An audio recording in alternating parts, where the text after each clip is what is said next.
제40장. 여호와께서 또 욥에게 일러 말씀하시되, 트집 잡는 자가 전능자와 다투겠느냐?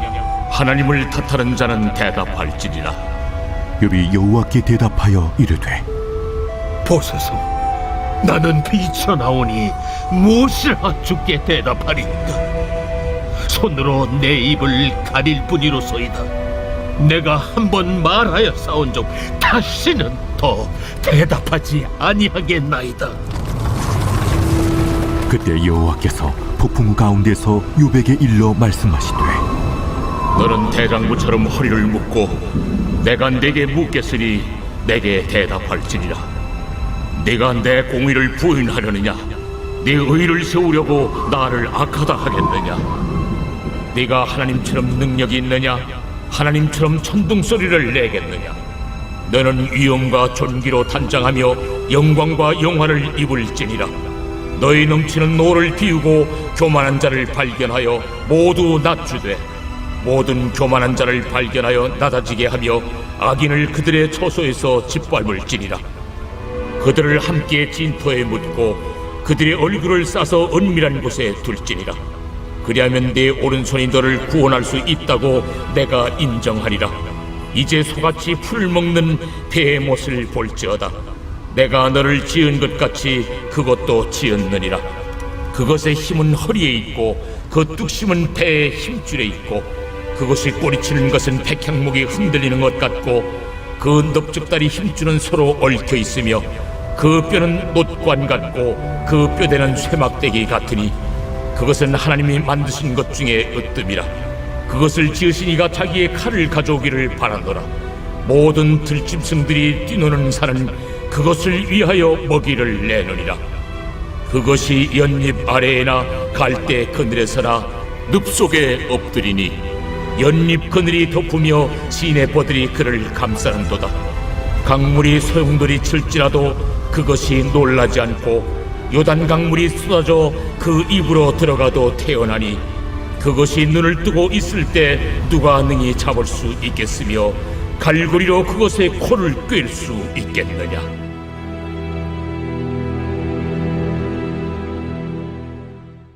네, 욥기 40장입니다. 오늘 유인물 보시면서 함께 말씀 나눠보도록 하겠습니다. 서론 가보겠습니다. 욥기는 고난의 문제를 긴 호흡으로 다루고 있습니다. 고난에 대한 문제는 모든 인생들의 숙제와도 같죠. 하나님은 동방의 의인이었던 욥을 통해 고난의 깊은 문제를 함께 고민해 나가기로 우리를 초대하고 있습니다. 욥은 한순간에 모든 재산과 자식을 잃었습니다. 심지어 심한 질병에 걸려 죽음을 앞에 두고 있습니다.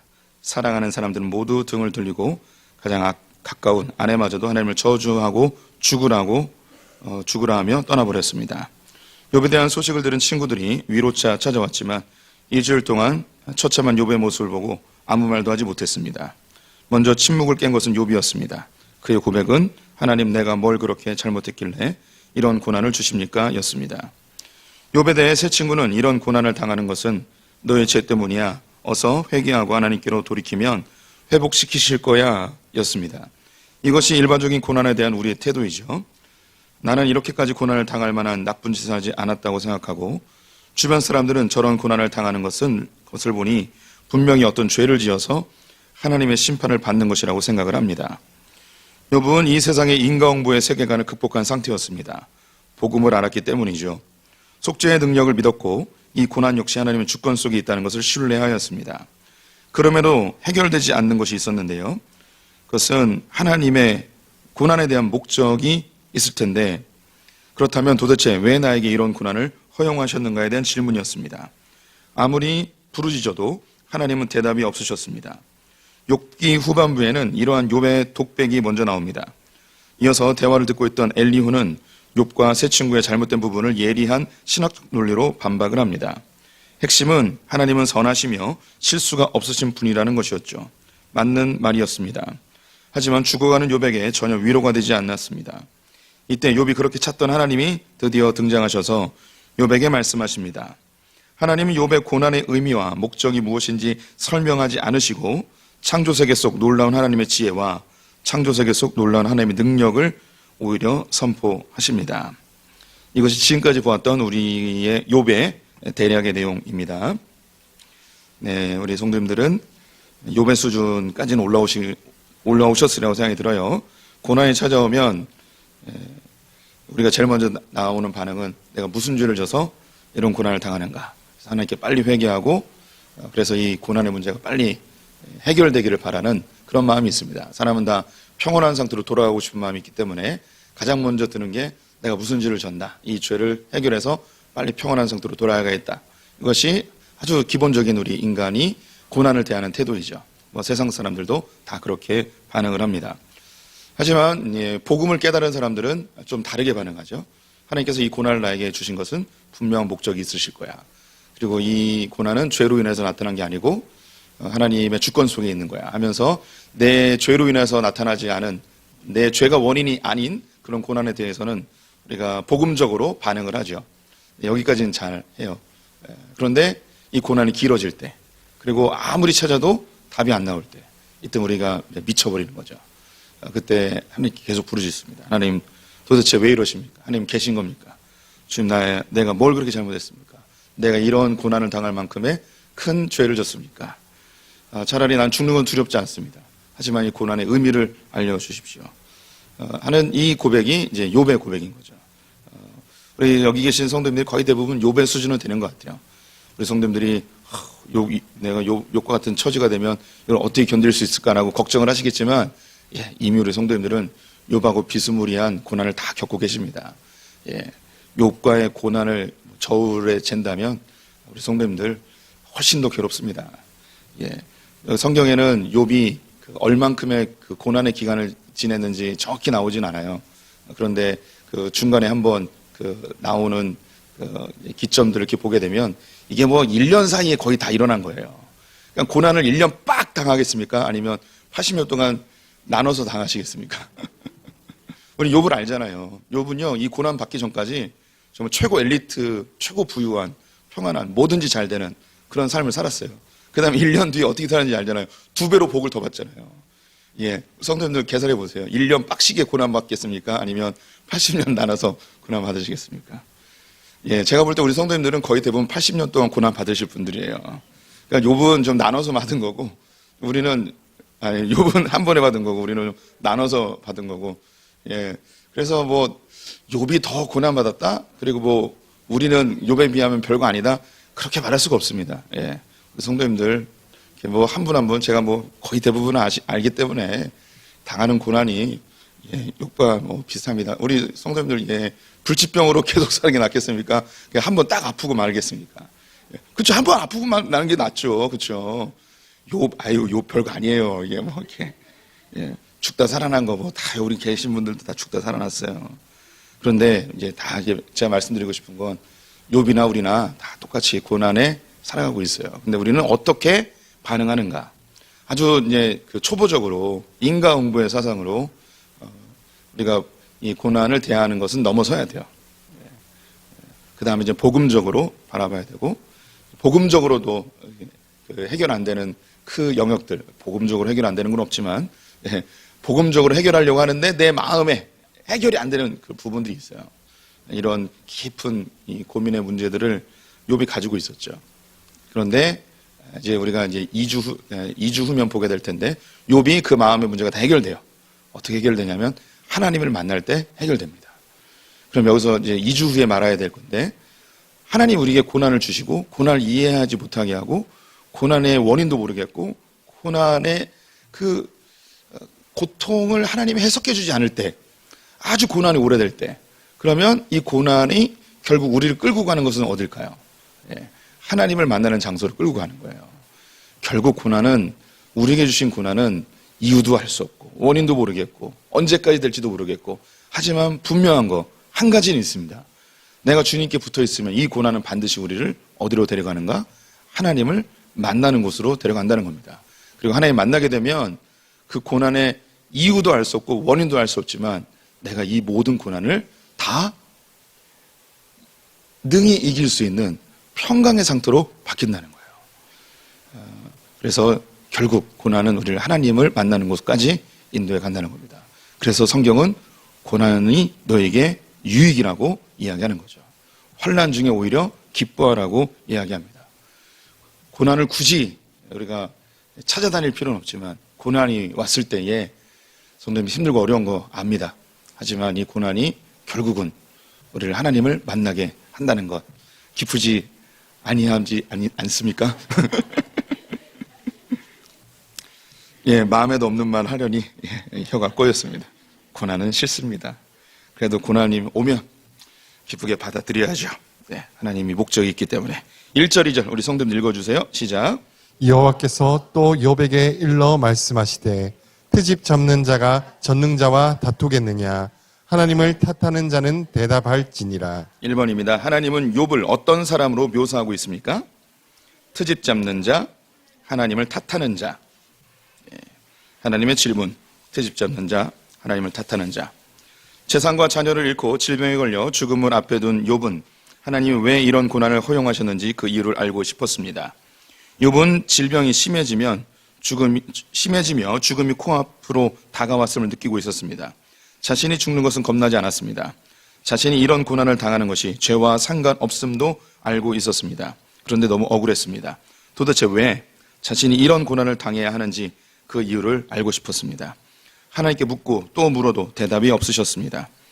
하나님과 완전히 단절된 듯한 공포를 느끼고 있었습니다. 욥은 자신과 하나님 사이에 중보자라도 있었으면 좋겠다고 호소하였습니다. 자신의 목소리에 대답을 하지 않으신다면 중보자의 목소리는 들으실 것이라고 생각한 것이죠.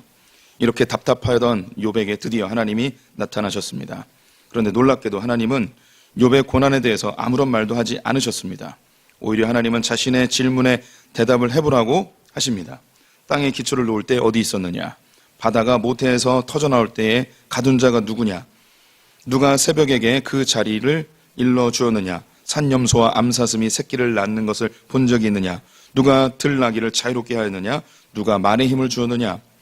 욥은 하나님의 이러한 질문에 대답할 수가 있었을까요? 우리는 이러한 창조세계의 질서에 대해 대답할 수 있겠습니까? 하나님은 욥을 향해 트집 잡는 자, 하나님을 탓하는 자라고 칭하였습니다. 트집 잡는 자는 비난하는 자, 훈계하는 자, 책망하는 자라는 뜻입니다. 하나님에 대해 이것이 옳다, 저것이 옳다, 왜 그렇게 하셨느냐고 따지는 모습이죠. 하나님을 탓하는 자는 하나님에게 항변하다, 하나님과 싸우다, 논쟁하다는 뜻입니다. 욥에게 있어서 하나님 어떻게 이럴 수 있습니까? 있나요? 내가 뭘 그렇게 잘못했나요? 내가 이런 고난을 당할 만큼 죄를 지었나요? 라고 논쟁하는 모습을 보여주고 있는 것이죠. 3절부터 5절 우리 성도님들 읽어주세요. 시작. 욥이 여호와께 대답하여 이르되 보소서 나는 비천하오니 무엇이라 주께 대답하리이까 손으로 내 입을 가릴 뿐이로소이다. 내가 한 번 말하였사온즉 다시는 더 대답하지 아니하겠나이다. 대답해보라는 하나님의 말씀에 욥은 뭐라고 대답하였나요? 내 입을 가릴 뿐입니다. 더 말하지 않겠습니다. 너 왜 나에게 트집 잡니? 나에게 왜 이렇게 따지니? 라고 하자 더 이상 말 안 하겠습니다. 입을 가리겠습니다. 라고 고백을 한 거죠. 욥의 대답, 내 입을 가릴 뿐이로소이다. 하나님이 창조하신 세계의 신비로움에 대한 질문을 하자 욥은 아무 대답도 못합니다. 오히려 주님, 저는 비천한 놈입니다. 무엇이나 주님께 대답하겠습니까? 라고 고백합니다. 마치 예수님이 베드로를 만났을 때에 주님 나를 떠나소서 나는 죄인입니다. 라고 고백한 것과 비슷합니다. 비천하다는 말은 가볍다, 작다, 경멸하다, 쉽다라는 뜻입니다. 무거운, 영광스러운의 정반대의 말이죠. 이걸 기억해 둘 필요가 있습니다. 이전에 욥은 자신이 잘 나갔을 때의 개인적인 영광과 명성을 언급한 적이 있습니다. 심지어 사람들이 모여 떠들다가도 욥이 나타나면 입을 가렸다고 하였습니다. 이랬던 욥이 하나님 앞에서 오히려 자신의 입을 가리고 아무 말도 못하는 비천한 존재임을 고백하고 있습니다. 자기는 비천하대요. 그런데 이전에 어떠했냐면 자기의 영광과 명성을 막 자기 입으로 얘기했어요. 영광의 정반대말이 비천함인데 방금 전까지는 자기의 영광을 이야기했던 욥이 하나님을 만나고서 비천함을 이야기합니다. 그리고 이전에 욥이 얼마나 말이 많았습니까? 굉장히 말이 많았죠. 하나님께도 말이 많고 친구들도 말이 많고 저도 이런 친구가 있으면 짜증날 것 같아요. 말이 너무 많았어요. 그런데 지금 하나님께 뭐라고 이야기하냐면 더 이상 아무 말도 안 하겠습니다. 내 입을 막겠습니다. 예전에는 욥이 나타나면 막 떠들다가도 사람들이 입을 막고 조용히 얘기했던 모습이 있었어요. 계속 욥기를 보신 분들은 기억날 거예요. 욥이 나타나면 막 떠들다가도 사람들이 입을 막고 조용히 얘기했는데 자기에게 했던 이야기를 하나님께 내가 그런 모습, 하나님의 영광 앞에 내가 조용히 있겠습니다라고 이야기하고 있습니다. 계속 읽습니다. 욥은 다시는 더 대답하지 않겠다고 합니다. 하나님을 트집잡고 탓하던 욥이 더 이상 아무 말도 안 하겠다는 것이죠. 욥은 이전에 하나님께서 부르시면 당당하게 대답하겠다고 의지를 드러낸 적이 있었습니다. 그러나 이제 그러한 생각들이 잘못되었음을 알고 잠잠히 침묵하겠다고 합니다. 욥은 하나님 어떻게 그럴 수 있어요? 하나님 도대체 어디 계세요? 어서 나와서 나랑 뭐가 잘못됐는지 얘기 좀 해요 라고 말하던 자였습니다. 억울했고 답답했고 속상했습니다. 그런데 하나님 앞에선 욥은 아무 말도 못하고 있습니다. 오히려 더 이상 어떤 말도 하지 않겠다고 합니다. 우리도 하나님의 위험 앞에 서게 될 때에 아무 말도 못하게 됩니다. 하나님의 존재 앞에 고꾸라져 하나님의 긍휼만을 구하게 되는 것이죠. 이사야 말씀, 이사야의 고백입니다. 하나님 앞에 섰을 때 이사야의 고백인데요. 같이 읽어보겠습니다. 시작. 그때 내가 말하되 화로다 나여 망하게 되었도다. 나는 입술이 부정한 사람이요 나는 입술이 부정한 백성 중에 거주하면서 만군의 여호와이신 왕을 배웠음이로다 하였더라. 아멘. 네, 우리가 고난을 당하면 막 억울하고 답답하고 막 이렇게 우리의 이 답답한 마음을 누군가에 막 얘기하고 싶고 그러죠. 했던 얘기 또 하고 했던 얘기 또 하고 이 사람에게 이야기하고 저 사람에게 얘기하고 그런 것이 우리의 그 자연스러운 본능입니다. 욥도 그랬고요. 네, 욥이 하나님과도 막 이렇게 논쟁하고 싶었어요. 하나님 내가 뭘 잘못했습니까? 왜 이러십니까? 하나님 나와 좀 대화 좀 합시다. 막 이렇게 따졌던 이 욥이 하나님 앞에 서게 되었을 때 그의 입을 가로막고 그가 비천하다 이야기하며 잠잠히 있기로 결정을 하였죠. 네, 우리 성도님들 뭐 저를 포함해서 다 똑같습니다. 억울하고 힘들고 답답하고 고난이 찾아오면 이 사람 저 사람에게 자기 얘기 막 해요. 그리고 저에게도 와서 막 해요. 그래서 목사님께 안 오려고 그랬는데요. 내가 안 올 수가 없었어요 하면서 그 목사님에게만 마지막으로 얘기할게요. 막 이렇게 막 하다가 다 이렇게 얘기해요. 그러다가 참 신기한 게 거의 대부분의 성도님들이 그래도 이제 기도도 같이 하죠. 그러다가 입을 딱 막는 순간이 있습니다. 아무에게도 얘기하지 않고 저에게 와서 이렇게 이야기하죠. 목사님, 이 고난에 대해서 저는 주님께 아무 말도 하지 않기로 했습니다. 주님이 하시는 대로 그냥 순종하기로 했습니다. 욥이 경험했던 걸요, 모든 성도들이 다 똑같이 경험하게 됩니다.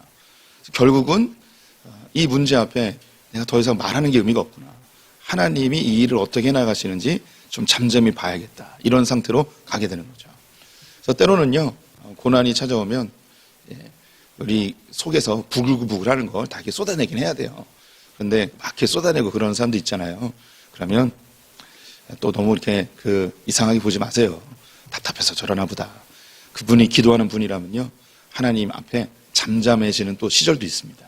그래서 그때도 있으니까 이게 다 인간의 모습이구나. 그리고 우리 성도님들 막 화나고 그러면요, 참지 마세요. 그냥 아무한테나 막 다 얘기하세요. 안전한 사람에게. 그리고 하나님한테도요, 막 따지듯이 막 얘기하세요. 제가 자주 하는 얘기 있잖아요. 하나님 사람에게 욕하면 흠이지만 하나님께 욕하면 기도라고. 하나님께 그냥 뭐든지 다 욕하세요. 삐리리 막 죽여주세요. 저 이렇게 막 그래서 막 하면서 막 기도하세요. 괜찮아요. 그러다가도 우리가 기도를 쭉 하다 보면 주님의 뜻이 있겠죠. 주님이 하시는 대로 잠잠히 순종하겠습니다. 라는 고백을 다 하게 됩니다. 하나님 우리를 다 그렇게 만드셨어요. 6절부터 14절까지 교독해 볼게요. 제가 먼저 읽습니다. 그때 여호와께서 폭풍우 가운데서 욥에게 일러 말씀하시되 너는 대장부처럼 허리를 묶고 내가 내게 묻겠으니 내게 대답할지니라. 내가 내 공의를 부인하려느냐 내 의를 세우려고 나를 악하다 하겠느냐. 내가 하나님처럼 능력이 있느냐 하나님처럼 천둥 소리를 내겠느냐. 너는 위엄과 존귀로 단장하며 영광과 영화를 입을지니라. 너의 넘치는 노를 비우고 교만한 자를 발견하여 모두 낮추되 모든 교만한 자를 발견하여 낮아지게 하며 악인을 그들의 처소에서 짓밟을지니라. 그들을 함께 진토에 묻고 그들의 얼굴을 싸서 은밀한 곳에 둘지니라. 그리하면 내 오른손이 너를 구원할 수 있다고 내가 인정하리라. 3번입니다. 하나님의 두 번째 독백은 어디에서 말씀하시나요? 폭풍우 가운데서 말씀하십니다.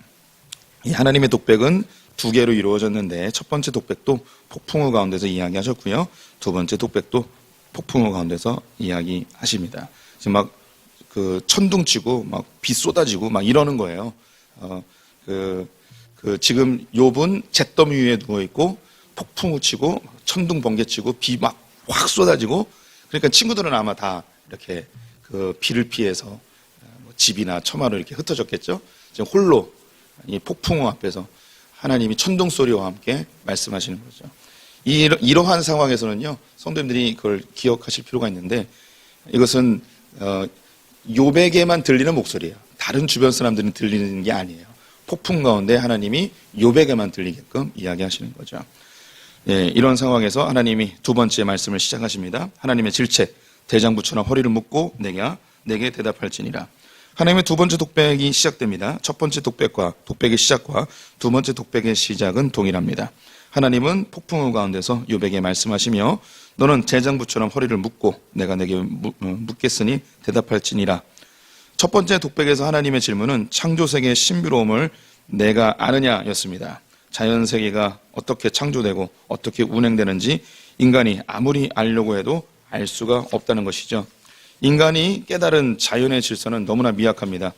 온 우주에서 지구는 먼지 하나에 불과합니다. 그 지구에 살고 있는 내가 온 우주를 알면 얼마나 알겠습니까? 그 위대함 앞에 인간은 한없이 작아질 수밖에 없죠. 두 번째 독백은 욥에 대한 질책으로 시작합니다. 내가 내 공의를 부인하려느냐, 내 의를 세우려고 나를 악하다 하겠느냐, 너는 아직도 나의 판결을 무시하고 나를 옳지 않다고 할 셈이냐, 내가 하나님처럼 능력이 있느냐, 하나님처럼 천둥소리를 내겠느냐, 내가 하나님처럼 될 수 있겠느냐, 너는 위엄과 존귀로 단장하며 영광과 영화를 입을지니라. 내가 만약 하나님처럼 될 수 있다면 위엄과 존귀로 단장하고 영광과 영화로 옷을 입어보아라. 네 번째, 너는 넘치는 노를 비우고 교만한 자를 발견하여 모두 낮추되 모든 교만한 자를 발견하여 낮아지게 하며 악인을 그들의 처소에서 짓밟을지니라. 그들을 함께 진토에 묻고 그들의 얼굴을 싸서 은밀한 곳에 둘지니라. 이것을 해석하면요, 내가 그렇게 공의롭고 정의롭다면 한번 교만한 자들을 찾아서 낮춰봐라. 악인들을 찾아내서 짓밟아 보아라. 그 교만하고 악한 자들을 땅속에 묻어보아라. 그들의 얼굴을 천으로 싸서 무덤에 넣어보아라. 이거 할 수 있겠냐는 거죠. 사람이 아무리 정의로워도 악한 자를 심판할 수 없습니다. 찾아낼 수도 없어요. 괜히 자기 혼자만 열받는 거죠. 5번입니다. 그러면 내 오른손이 너를 구원할 수 있다고 내가 인정하리라. 이것이 가능하다면 나는 내가 스스로 구원할 수 있다고 인정해 줄게 라고 이야기하는 거죠. 인간의 욥의 무능력함, 네가 그렇게 하나님은 잘못됐고 자기는 의롭다고 얘기하는데 네가 하나님처럼 될 수 있겠냐. 한번 숨어있는 악인들을 찾아서 짓밟아 봐라. 그들을 처형해서 무덤에 넣어봐라. 네가 할 수 있냐. 예. 이렇게 하나님이 인간의 연약함을 이야기하십니다. 계속 읽습니다. 욥은 스스로 의롭다고 말하며 하나님이 자신같이 의로운 자에게 고난을 주시니 의롭지 않다고 한탄하였습니다. 이 부분에 대해 하나님은 욥의 의로움으로 무엇을 할 수 있는지 욥의 초라함과 무능력함을 낱낱이 드러냅니다. 욥이 의롭다 한들 자기 자신을 구원할 수 있을까요? 욥이 의롭다 한들 하나님의 영광에 이를 수 있을까요? 욥이 의롭다 한들 악인들을 찾아서 처벌할 수 있을까요? 사실 욥의 의로움으로 뭘 할 수 있겠습니까? 그런데 욥은 하나님 앞에서 자신이 의롭게 살았다고 나한테 왜 이러냐고 자신의 의로움을 드러내며 하나님께 따지고 있습니다. 이런 욥에게 내가 그렇게 자랑스러운 의로움으로 도대체 뭘 할 수 있는지 주님께서 묻고 계시는 것입니다. 예, 욥은 하나님께 한 가지 딱 얘기했어요. 나 의롭게 살았습니다. 나 착하게 살았습니다. 요거 계속 얘기한 거예요. 나는 지금 뭘 얘기하냐면, 그래 너 의롭다 치자. 너 네 의로움으로 뭘 할 수 있니? 네 의로움으로 이 세상에 악한 사람들을 잡아 쳐놓을 수 있니? 너의 의로움으로 그 악한 사람들을 심판해서 무덤에 넣을 수 있니? 도대체 네 의로움이 그래 대단해. 그걸 뭐 할래? 뭐 할 수 있는데 네 의로움으로. 지금 그거 얘기하고 있는 거죠. 사람들이 억울하면 하는 말 있죠. 착하게 살았다고. 그럼 하나님이 얘기하는 거죠. 그래 너 착하게 살았어. 그 착하게 사는 걸 뭐 할 수 있는데. 네, 지금 얘기하는 거죠. 우리 성도님들도 똑같습니다. 저도 그런 거예요. 저 목회 열심히 했어요. 그래 너 열심히 했어. 그래 너 열심히 했는데 그걸 뭐 어쩌려고. 이런 걸 똑같은 거죠. 사실 우리의 의로움이나 우리의 열심이 뭘 대단한 걸 하겠습니까? 뭘 바꿀 수 있겠습니까? 참 인간의 초라함이란 형편없습니다. 그래서 하나님이 이렇게 스스로 의롭다고 이야기하지만 너무나 무능력한 욥에게 대하여서 하나님의 위대함을, 하나님의 창조물 중 한 가지를 드시며 예로 드시며 욥의 초라함을 더 입증시켜 나가십니다. 15절부터 마지막 절까지 교독해 보도록 하겠습니다. 읽으시면서 이 동물이 어떤 동물인지 한번 상상해 보세요. 이제 소같이 풀을 먹는 베헤못을 볼지어다. 내가 너를 지은 것 같이 그것도 지었느니라. 그것의 힘은 허리에 있고 그 뚝심은 배의 윗줄에 있고 그것이 꼬리치는 것은 백향목이 흔들리는 것 같고 그 넓적다리 힘줄은 서로 얽혀 있으며 그 뼈는 놋관 같고 그 뼈대는 쇠 막대기 같으니 그것은 하나님이 만드신 것 중에 으뜸이라. 그것을 지으시니가 자기의 칼을 가져오기를 바라노라. 모든 들짐승들이 뛰노는 산은 그것을 위하여 먹이를 내느니라. 그것이 연잎 아래에나 갈대 그늘에서나 늪 속에 엎드리니 연잎 그늘이 덮으며 시내 버들이 그를 감싸는도다. 강물이 소용돌이 칠지라도 그것이 놀라지 않고 요단강 물이 쏟아져 그 입으로 들어가도 태어나니 그것이 눈을 뜨고 있을 때 누가 능히 잡을 수 있겠으며 갈고리로 그것의 코를 꿰 수 있겠느냐. 네, 베헤못이라는 아주 하나님이 만드신 피조물 중에 가장 으뜸되는 아주 엄청난 짐승이 나옵니다. 근데 이 짐승이 뭔지 한번 상상해 보세요. 네, 질문입니다. 네 번째, 베헤못의 특징이 아닌 것은 1번, 소같이 풀을 먹는다. 2번, 그것의 힘은 허리에 있다. 3번, 뼈는 녹관 같다. 4번, 뼈대는 갈대 같다. 4번, 갈대가 아니고 쇠막대기 같다고 합니다. 이 뼈가 아주 그냥 튼튼한 놈이죠. 이 놈이 도대체 뭘까요? 하나님의 능력 1번, 베헤못. 욥은 하나님이 틀렸다고 생각했습니다. 자신이 의롭게 살았는데 하나님이 이런 고난을 주심이 옳지 않다고 생각한 거죠. 그래서 하나님께 화가 났고 따지고 싶었습니다. 그렇다고 욥이 믿음이 없는 것은 결코 아니었습니다. 죽음조차 두려워하지 않았습니다. 그런데 답답했습니다. 내가 뭘 그렇게 잘못해서 이런 고난을 주십니까? 하나님께 한마디라도 이유를 듣고 싶었던 것입니다. 이런 욥에게 하나님은 하나님 위대하신 능력을 말씀하십니다. 천지를 창조하시고 운행하시고 다스리시는 하나님, 각종 동물의 특성을 부여하시고 다양한 방법으로 새끼를 낳고 키우고 먹이를 먹는 모습, 이런 동물들이 각자의 영역에서 충돌이 없이 조화롭게 살아가는 것, 이런 놀라운 하나님의 지혜 앞에 인간이 어떻게 하나님이 틀렸다고 말할 수 있겠습니까? 하나님은 욥에게 하나님의 위대함을 알려주기 위해 아주 독특한 동물 2개를 소개합니다. 하나는 베헤못이고 다른 하나는 리워야단이라는 것입니다. 예전 번역에서는 하마와 악어로 번역하였는데요. 설명의 모습과 실제의 모습이 너무나 차이가 나기 때문에 굳이 번역하지 않고 원어 그대로를 사용하고 있습니다. 오늘은 베헤못을 보고 다음 주에는 리워야단을 보도록 하겠습니다. 베헤못은 어떤 동물인지 모릅니다. 분명한 건 몇 가지만 정리해 보겠습니다. 첫 번째, 이놈은 초식동물입니다. 소같이 풀을 먹습니다. 두 번째, 꼬리가 길고 강합니다. 꼬리를 치는 것은 백항목이 흔들리는 것 같다. 아주 가장 강한 동물입니다. 하나님이 만드신 것 중에 으뜸. 네 번째, 산에 서식합니다. 산은 그것을 위하여 먹이를 내느니라. 다섯 번째, 물속에서도 서식합니다. 연잎 아래에나 갈대 그늘에나 늪 속에 엎드리니. 여섯 번째, 용맹하고 겁이 없습니다. 강물이 소용돌이 칠지라도 요단 강물이 쏟아질지라도 놀라지 않습니다. 일곱 번째, 인간이 상대할 수 없습니다. 누가 등이 잡을 수 있겠으며. 이 동물이 뭘까요? 분명히 드러난 건 있어요. 초식동물이고 아주 강력하고 힘이 셉니다. 인간이 상대할 수 없습니다. 산에서도 살고 물에서도 살고 겁이 없습니다. 하나님 만드신 피조물 중에 으뜸입니다. 이놈은 뭘까요? 도대체 이 동물은 무엇일까요? 육상과 물속에 사는 몸집이 큰 초식동물이기 때문에 많은 사람이 하마라고 생각을 했습니다.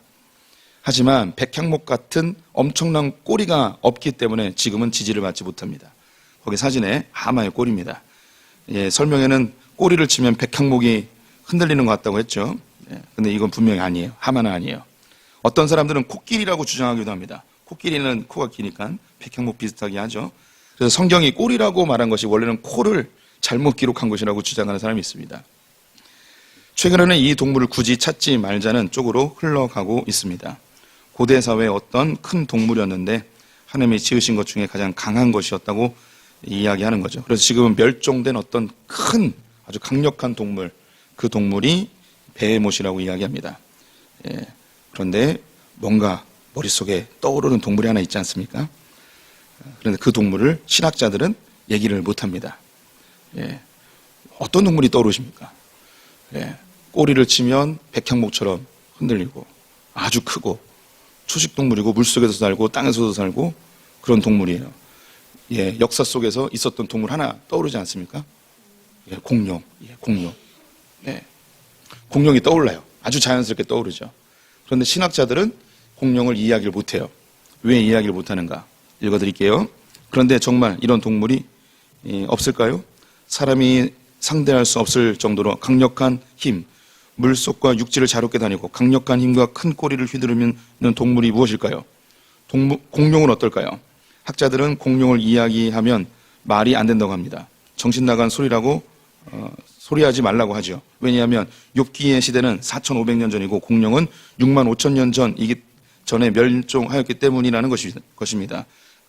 그런데 그거 아십니까? 공룡과 인간이 함께 공존하였다는 역사적 증거들은 차고 넘친다는 것입니다. 예, 신학자들도 이 동물이 공룡이라고 말 못해요. 왜냐하면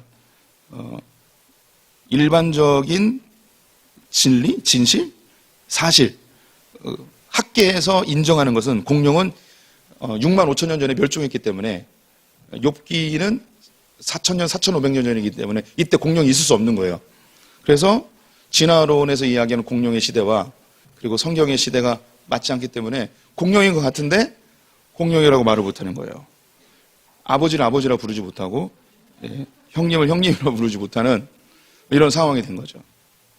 그런데 공룡이 인간하고 공존했다는 증거들이 너무 많은데 제가 이것을 설명하는 것보다는 이미 있는 자료를 보는 게 나을 것 같아서 좀 길어요. 한 30분 정도 되긴 하는데 밥 좀 늦게 먹어도 되죠. 예, 이 공룡과 인간이 함께 공존했다는 많은 자료들이 있는데 그중에 가장 우리 성도님들에게 친절하게 설명할 수 있는 영상을 하나 준비해 왔어요. 그거 같이 볼게요. 예, 사실 하나님이 말씀하고 싶으신 것은 베헤못이 무엇인가가 아닙니다. 이런 엄청난 동물이 누구의 통치와 다스림을 받는가입니다. 사실 우리는 공룡만큼 거대한 삶의 짐을 짊어지고 살아갑니다. 때로는 손톱 밑에 가시 하나 때문에 괴로울 때도 있습니다. 내 삶에 일어난 문제를 하나도 해결하지 못하는 무능한 존재가 바로 인간입니다. 이런 우리들이 하나님이 옳다 그르다 말한다는 것은 말이 안 됩니다. 하나님 앞에 우리는 아무것도 아닙니다. 그런데 참 다행인 것이 있습니다. 그 하나님이 선하시다는 것입니다. 시편 말씀 교독해 보겠습니다. 온 땅이여 여호와께 즐거운 찬송을 부를지어다. 나갈지어다. 여호와가 우리 하나님이신 줄 너희는 알지어다. 그는 우리를 지으시니요 우리는 그의 것이니 그의 백성이요 그의 기르시는 양이로다.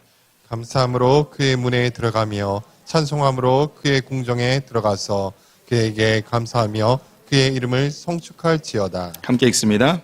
여호와는 선하시니 그의 인자하심이 영원하고 그의 성실하심이 대대에 이르리로다. 아멘. 기도하겠습니다. 하나님